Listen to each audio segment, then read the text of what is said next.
How much is too much? How much is enough? How much is just enough?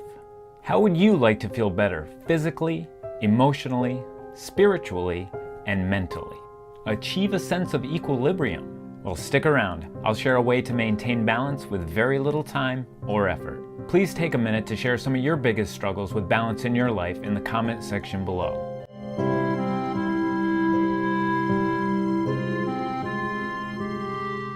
Hello, my name is John Anson, and I'm the founder of Finding Joy and Purpose, the Facebook page, the YouTube channel, and the Instagram account. Thank you so much for sharing some time with me today. Real quick side note, I'm the proud parent of this new Suzuki Azalea Bonsai, and it represents the inspiration for this video, so stick around to the end to find out the metaphor that it represents. Cognitive behavioral therapy has been around for quite some time now, aka mindfulness, and it's begun to gain quite a bit of notoriety in the last couple of years, especially in the field of therapy and treating specific, quote-unquote disorders. Although it's proving effective, from my experience, there seems to be some disconnect in its actual implementation from a structural standpoint.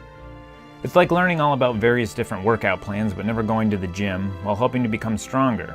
It just doesn't work. The perception that mindfulness is used in the moment, to me, is kind of contrary to human nature, as it pertains to thought patterns that have become an instinctual response to habitual behavior. So consequently, the question that I've always asked myself is, how do I develop mindfulness as a reaction? And the conclusion that I came to is that I begin by planning to be mindful. Now, I'm sure you've heard of neuroplasticity, and I've spoke of it in the past, but here's a quick refresher. The brain has neural pathways that are created as a means of efficiency. When we gain new knowledge that we'd like to implement into our behavior, consciousness, our brain will take significant time to be rewired. In order to do so effectively, it's imperative that we consciously exercise our brains and our bodies in these practices so that they'll move closer and closer to simply being a way of life for us. Every professional athlete practices and visualizes perfect performance. Why wouldn't you do the same thing when it comes to your life?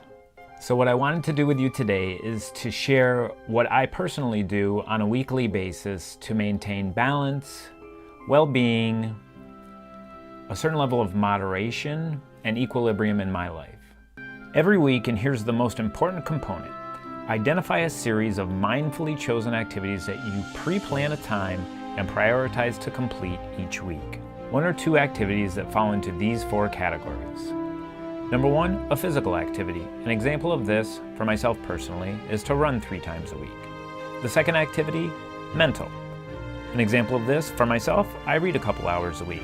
Something educational, something of personal growth, pleasure, whatever the case may be. Could be a YouTube video, whatever suits you.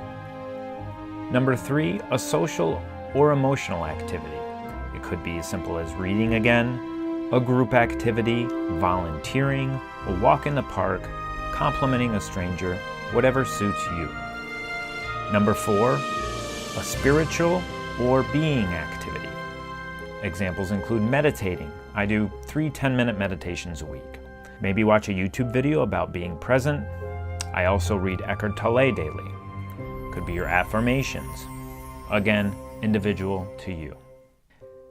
I also recommend keeping a journal of these activities. It serves a couple of different purposes. I use a day planner, but it helps with, I think, accountability, progress, as well as just organization and a great reminder.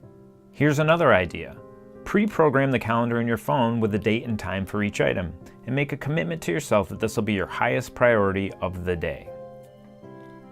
I think that you'll find, as I did, when you begin to do this, 3 key items will unfold. Number 1, the activities will become less inconvenient.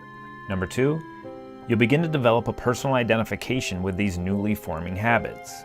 Number 3, by becoming more balanced, you'll also become more effective in all other areas of your life, which you may have originally viewed as having been compensated. There is nothing selfish about loving and taking care of yourself. In my opinion, it is actually the least selfish thing that you can do. It shows that you care about your purpose in this world and its impact on the people around you. These activities help me to no longer forcefully sit between the space between stimulus and reaction to achieve an outcome that I wish just simply came naturally to me. Through practiced proactivity, I think that you'll begin to find that you'll be conducting yourself in the present moment as you have mindfully chosen to do.